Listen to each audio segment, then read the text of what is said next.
You are listening to Social Europe podcast. We discuss cutting-edge thinking on politics, economy, and employment and labour with some of the most thought-provoking people around, including Nobel Prize winners and other internationally acclaimed experts. So welcome and enjoy the conversation. Hello everybody and welcome to Social Europe Podcast episode 37. My name is Henning, Meyer, Editor-in-Chief of Social Europe. Today I'm in conversation with Blyth, Professor of Political Economy at Brown University in the United States, about the crisis of globalization and connected political issues. I hope you enjoy the conversation. Hi Blyth, thank you very much for joining me today to discuss the crisis of globalization and what kind of political and economic consequences it might have. Let me ask you the first question. Basically, do you think there is a crisis of globalization? And if there is one, in your opinion, what are its main characteristics? So, it's always a tough one. I hate using the word crisis because I've been doing this stuff for about 30 years now. And when I went to graduate school, I read books about crisis. And then we had a crisis. Then we have another crisis, and a crisis of this and a crisis of that. There's a danger that the term becomes meaningless. So I'll try and put it in a slightly different cast. Capitalism itself is usually quite a robust system.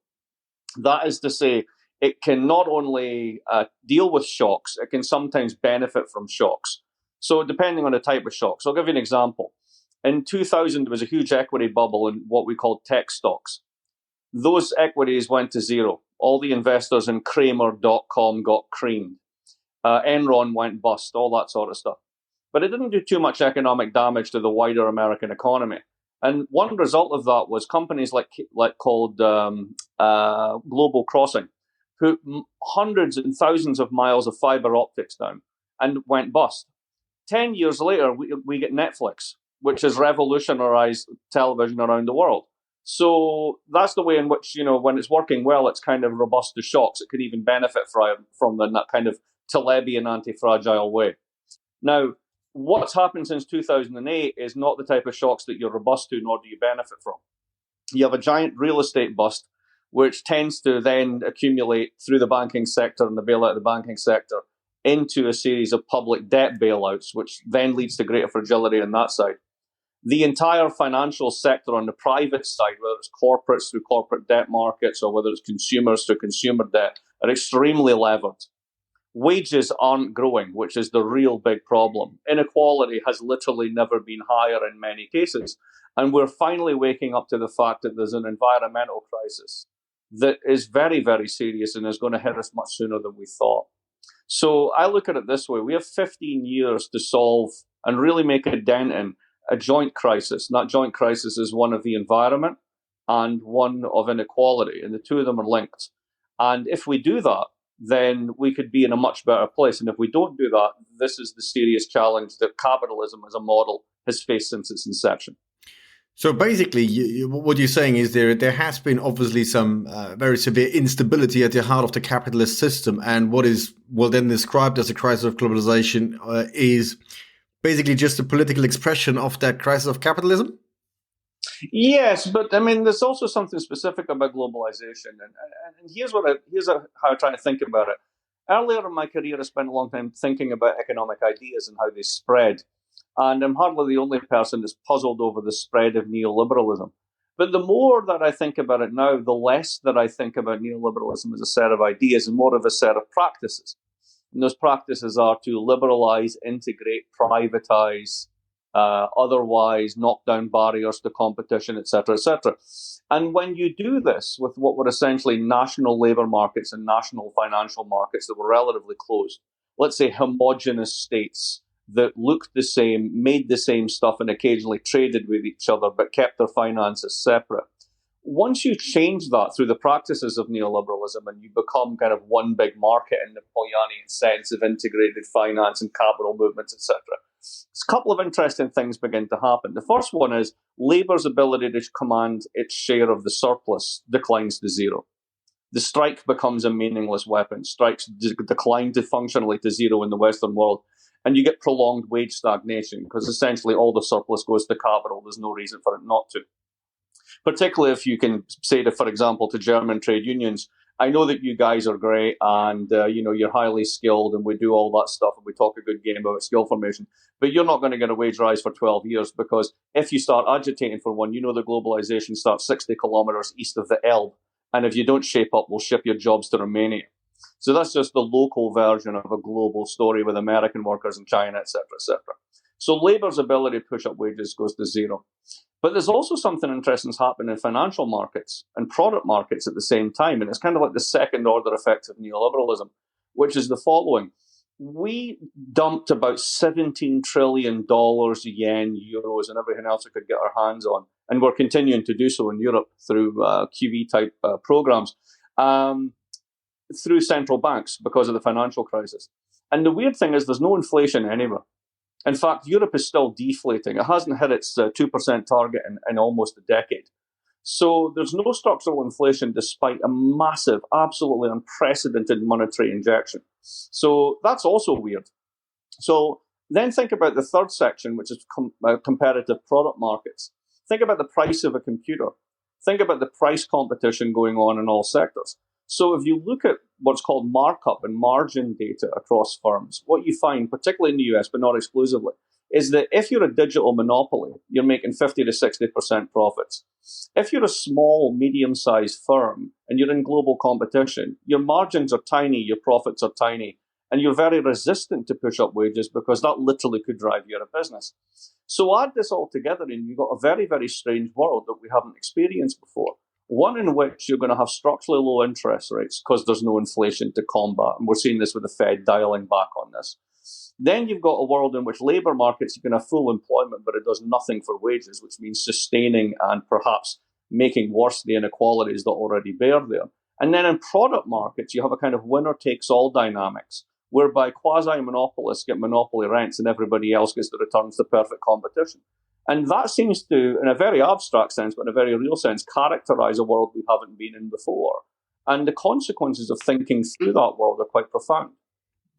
And you mentioned an interesting thing that I want to sort of tease out a bit more is, do you see, because you're basically straddling the Atlantic, do you see any significant differences in how this pans out in the United States and how it pans out in Europe? What would you say is maybe specifically characteristic for the United States and what is a European thing?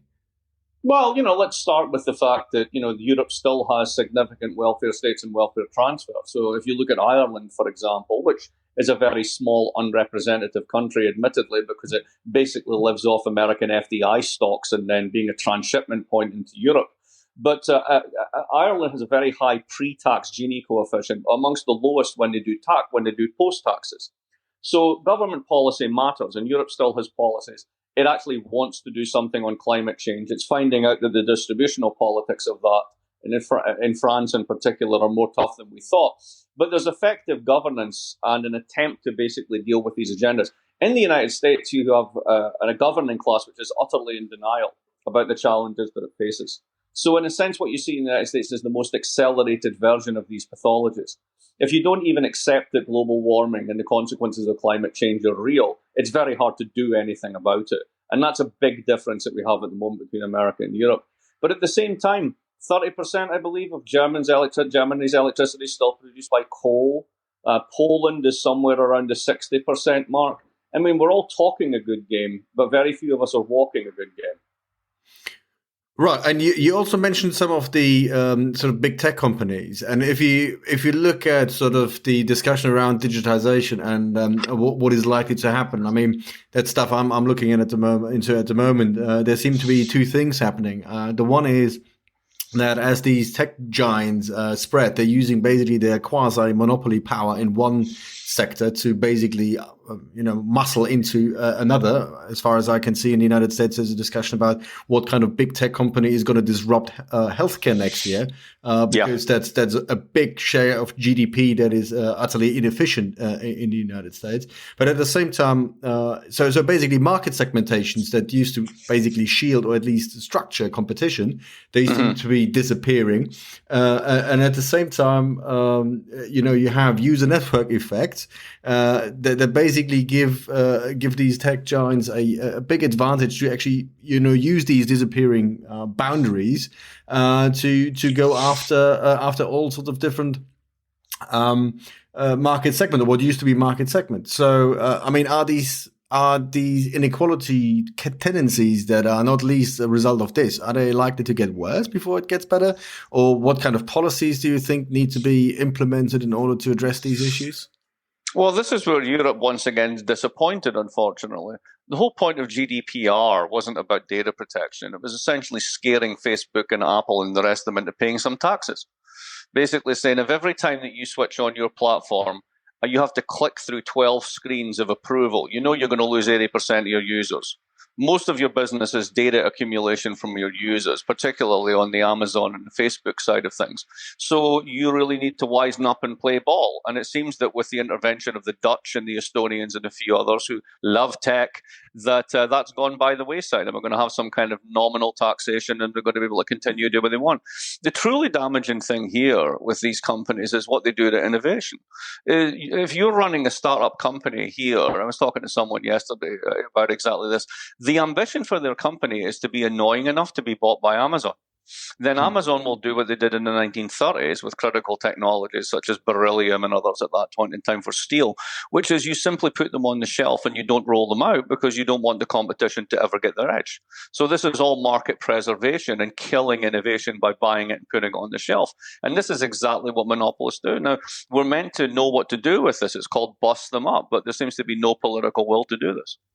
I mean, I heard a very good presentation by an economist the other day who basically came up with a theory why. I mean, the question is, what is the difference, say, between the current crop of internet giants or technology giants compared to the first ones? I mean, after all, Facebook wasn't the first social network. Google wasn't the first search engine. Nobody talks about Alta Vista anymore. And he came up with the idea that the difference is not just user network effects, but the underlying data, which basically, if you're just sitting on the biggest pile of data, your innovation costs, the marginal cost of innovation, are actually reduced by such an extent that it becomes completely inefficient and demoralizing for your competitors to even think about competing. So that basically then stifles innovation because it's concentrated in the monopoly power. I would agree with that. I mean, I would go further then. But think about it this way. What exactly is the fuel for these corporates? It's our data. And we give it up for free because their platform is free, so we use their platform. Well, very simple then. Charge for the platform. Make them charge for the platform and then watch the users drop off. Or have a free version versus a pay version. Or alternatively, even better, get people to individually license the use of their data to these firms. We auction off the digital spectrum to telephone companies. Why don't we auction off our personal data and basically give the data on a 10-year lease that's revocable? There's lots of things we could do. We just simply choose not to. That's the real commonality just now in governance. This is the bit that's truly disappointing. When I was younger, I used to think that the word leadership was crap, right? It was just one of these things that they bandied around business schools because that's how they made their money, selling basically hokum. And the older I've got, the more I've begun to realize that it really matters. And what really matters is that the quality of governance is down to the quality of the individuals who are running it. And think about Britain, think about Brexit. I mean, there isn't a single person on either side of the aisle that I would basically want to trust with governing anything more than a high school. And then it would be a push. Right? The quality of political capital of the governing classes has just been eroded. And it's very clear to see why. There's no money in it. What you do is you jump into a party, you become well known for a couple of years, you then get some expertise, you parlay that into selling this into selling opportunity with the private sector, and then you jump ship and work with the private sector. Consider that, for example, the new Labour front bench under Gordon Brown, the entirety of them went to work in finance, apart from one, Alan Millward, who I believe went to work for an American healthcare company that works on privatizing public services. So, if these are the people that we've got in charge when we're trying to do this stuff, is it any wonder that there are tons of good ideas lying around and absolutely no way they get implemented? So there's a huge governance failure, which I think has to do with the quality of politicians that we have. I mean, it's interesting. I mean, if you think of Brexit or sort of a general idea of a populist backlash as one of the political consequences of what you could describe as a crisis of globalization, the word leadership is sorely missing, isn't it? I mean, if you, for instance, look at the Labour Party, they still can't get off the fence on Brexit, right? So how would they address the problem differently? I mean, they still come up with an idea of, we would be able to negotiate a better deal, even though everybody says, well, that's simply not possible. Just listen to what you've been told, right? So, no, I know it's kind of brilliant. I mean, if it would be funny if it wasn't tragic. So essentially, you have someone who keeps saying, I'm going to go get a better deal, despite being told that this is the only deal you're getting. Because when you leave a club, you don't get to change the rules. I'm sorry, that's that simple, right? Then there's the whole fantasy of the Irish backstop. Either you have a border or you don't have a border. You can't be half pregnant. And what they're looking for is a solution where they're half pregnant. And quite rightly, Europe turns around and goes, no, we're based on 4 freedoms. You don't get to compromise those in or out. So you got one side that's trying to bargain for something which is impossible. And then you have another side that basically says, well, the one thing we know is they look bad doing this. So that's all we're going to do. We're just going to sit here and allow them to look bad. Well, shouldn't you be offering alternative leadership? Nah, it's a bit hard, mate. We won't be doing that one. I mean, it's quite bizarre. I mean, only last week I saw David Davies on Question Time. I mean, bear in mind him being the guy who was whose job it was to try to negotiate part of the deal, right? And right. And he basically said the basic misunderstanding is that everything is just being seen as tactical. So he basically said, well, if the EU27 now say, no, that's not going to happen. Oh, well, they have to say it, isn't it? It's the beginning of a negotiation. Well, no, mate, it's the end of a negotiation. And you just exactly. Well, and there are 4 freedoms. They're constitutive of the very idea of Europe. They all hang together. This is why the Italian stance over migration and the Hungarian stance over migration is as big a threat to Europe as Brexit is. It's just that the Brits seem unable to actually process this or unwilling to process this. I mean, yeah, the idea is always this has to be tactical because, I mean, it has to be just, because you would. Because it has to be. Because it has to be, because you would start a negotiation with a tactical opening, right? But, right. Once they find out towards the very end of it, there is no 11th hour deal on this, right? So, no, absolutely. That's what really is so the basically, real danger. You've got this country which is piling towards a hard Brexit. Now, whether the Bank of England or anybody else really knows the long-term economic effects will remain to be seen. But the one thing we know, if I was a currency trader, I know coming up in the middle of March is going to be an awfully good way of shorting the pound, right? We know that's going to happen. So it's not going to be pretty. There's going to be a devaluation. Imports will get more expensive. They'll have some import inflation. They'll have inflation through the import channel. That'll eat into real wages, which have already been stagnant. And the Brits will be even more pissed off despite voting for this themselves.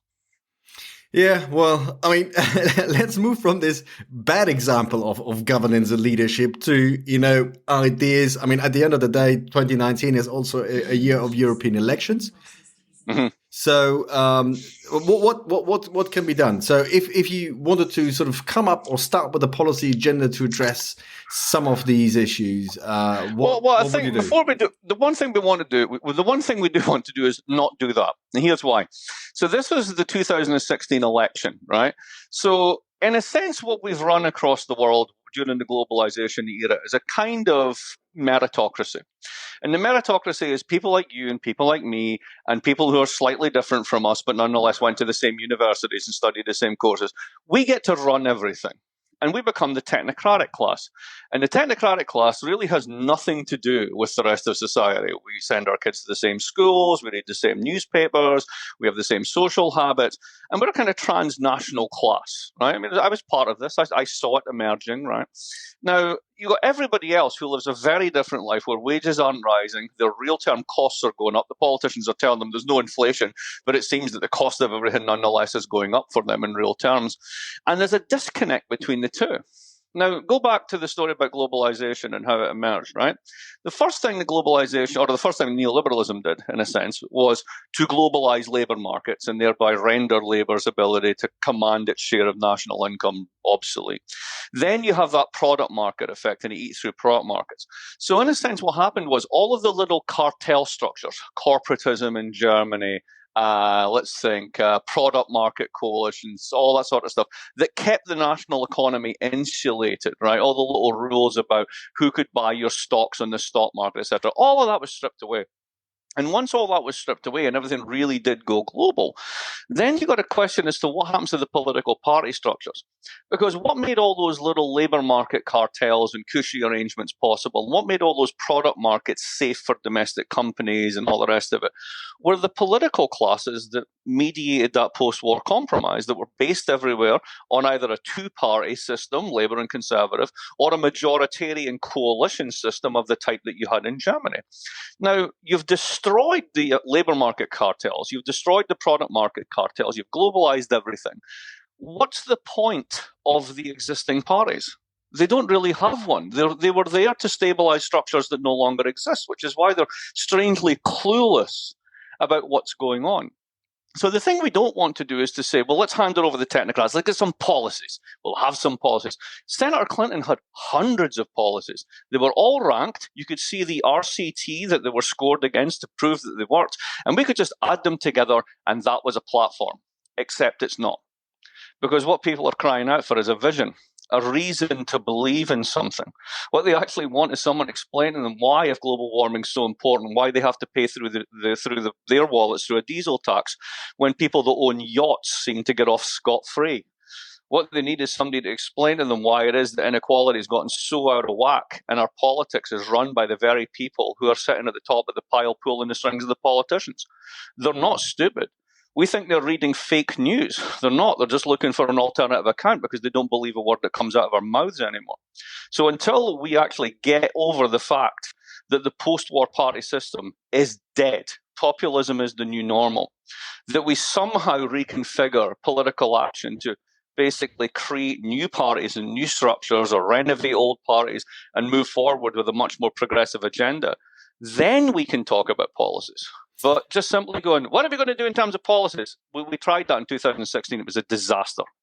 All right. Okay. So policy is a second order issue at the moment. So we need a return of politics, if I understand you correctly. Exactly. And the institutional structures of existing parties are not really accommodating. So what would how would you reform parties? What would they need to do? Mainstream conservative, mainstream social democratic parties, under pressure everywhere. What would you recommend they should do? Well, the first thing that they should do is to quote, I think it was Planck, the physicist that said this, that society evolves one funeral at a time. Let them die. Right? I mean, literally, the SPD at this point has no purpose. Nobody believes in it. The people who run it are septuagenarians looking after their own jobs. They have no real policies. They basically succor whatever the coalition tends to be doing at a given moment in time, which is essentially hewing to the interests of the German business coalition. So I think you've got to start from scratch. I think at this point in time, if the SPD, when I had to give a speech at the Stiftung, the SPD Stiftung in 2016, I said you were 2 electoral cycles from extinction. And I think I was exactly right. You might get 3, but they're dead. So there's no point trying to renovate something that's dead. Now, what you can do is you can do what Corbyn did, although he's not doing much with it, which is to take the dead husk of the Labour Party on a kind of free leveraged buyout, take it over, build a whole new membership, and then run it from the inside out. You might be able to do that, and I know that some young elements in the SPD want to do this. But another one would be, I'll ask you a pop quiz, because you know the answer. What's the fastest growing party in Germany just now? Well, we know the answer to that one, but I mean, it's not. No, it's not. It's the Greens. Well, that might have petered out now a bit more recently. So, well, it might be petering out, but at the same time, you've had this possibility in Germany, which you can never do: a red, green. Right? They've killed themselves over not doing this, and until you assemble some kind of red, green coalition, you're not going to stand in the way of the nationalists. Yeah, but I mean, it's an interesting point, especially about, how should you react? I mean, can you name only one party that is sort of, or was reformed or came up as a protest party that has done anything substantial about any of the underlying issues, be it Podemos, be it Syriza? I mean, we talked about Corbyn and the Labour Party. No, give them a chance. I mean, they were formed less than 6 or 7 years ago in some cases, right? So that's a bit tough. Second one is, well, what has Syriza ever done? Well, I don't know. It basically lived with an IMF blockade, so there wasn't much that they could do. So, let's get a little bit real here. Why not ask the other question? Where were the parties of European social democracy when Greek pensioners were being hosed by the ECB in 2016 to make them back down? Oh, yeah, sure. I mean, there's been a lot of discussion at the time about it. And I, amongst many others, thought it was a massive policy mistakes. Right. And I'm not denying that, there are massive problems for mainstream social democratic parties. To say, you haven't achieved anything in the 10 years which you've been under the cosh. You're not worth anything. And maybe they're not. But my point is this: unless there is some kind of attempt to build a real encompassing centre-left and green coalition, we're done. Simply because the nationalists will take 30% every time, and nobody believes a word the centre-left says anymore. Yeah, I mean, all I wanted to say is basically that, people seem to be looking for quick fixes because these sort of electoral support for populism is pretty fickle, right? So, and nobody has. It's actually not. It's quite structural. Is it? So not to plug a paper, but if you have a look at just published in Government and Opposition, a paper by Jonathan Hopkin and I, one of the things that you'll find is what we call the populist crocodile, which is to say that right-wing populists in the south stagnate, but left-wing populists prosper. And in the north, you get the opposite, and they kind of cross and eat each other. But the populist vote share has been going up and up over the past 8 years, and now averages 36% of the total vote. Yeah, and what do you think what will happen once populists are in government? Say, look at Italy right now, right? So well, this is the really interesting one. You're absolutely right. This is the fun one, right? So this is when the Italian thing came up and said, look, here's your real problem. It's not this government. It's what happens when this government fails. Because at the end of the day, what populism has going for it is the notion of sovereignty. And Chris Bickerton, political scientist at Cambridge, had a really nice observation about this in a book he did a few years ago called Member States. Sovereign states have their own printing press. They can devalue, they can default, they can do all these things. Once you join the euro, you can't. It's off the table. So essentially, you enjoy the backing of the ECB, who will back your sovereign debt and thereby backstop your credit markets, so long as you play by the rules. Hence the importance of rules in the system. But those rules really don't work for large consumption economies, large consumption-based economies like France, or particularly Italy.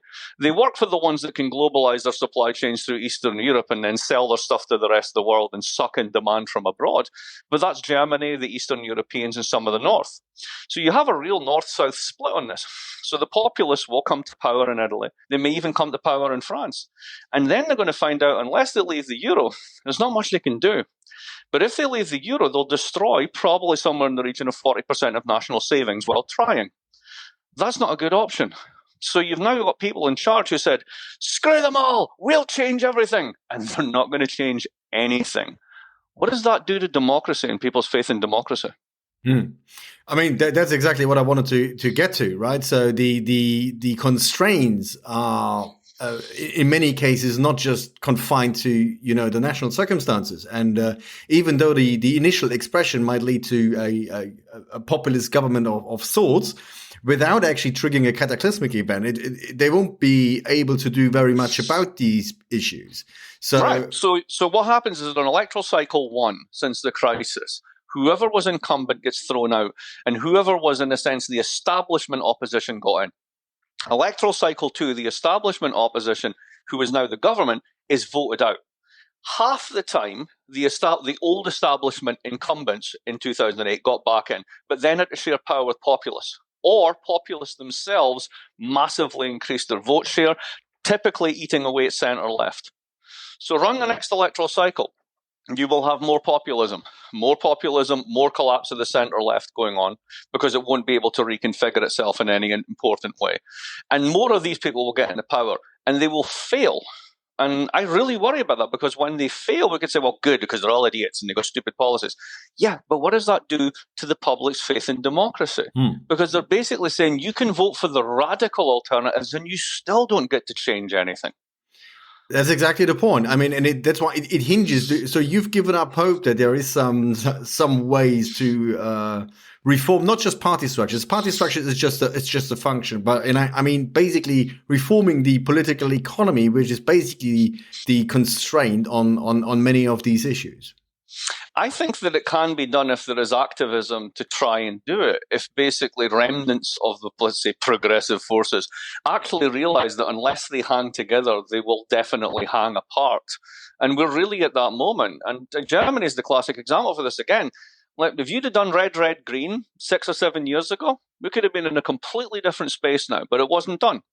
And if you can reconfigure that now, you can offer an effective opposition to AfD. But if you can't, then you won't, because the SPD is dead. And that's a choice that's facing lots of countries. Well, Mark, on that happy note, I think that's all we have time for today. It's a very cheerful end of the year. Let me finish on this. Right? Okay. This is not a council of despair. I've zero faith in the incumbents. Right? They've had 10 years to fix it. They resuscitated the system with a massive liquidity injection. Didn't change anything, and it turns out the world has changed, and those structures don't fit anymore. Humans are incredibly adaptive, and when we're faced with crises, as we are, environmental and inequality, there can be various responses. Just now, what we see is the exclusionary nationalist response, but that doesn't have to be the only one. But we are totally masters of our own destiny here. My point is this: if you're waiting for a bunch of superannuated septuagenarian social democrats to save your ass, start looking elsewhere. Right. Okay. Well, we're going to see what's going to happen in the elections in 2019. There are quite a few important ones coming up. Obviously, we're also going to see how and if Brexit is resolved one way or the other. I mean, the default option has always been kicking the can down the road. Not sure it's they're running out of road.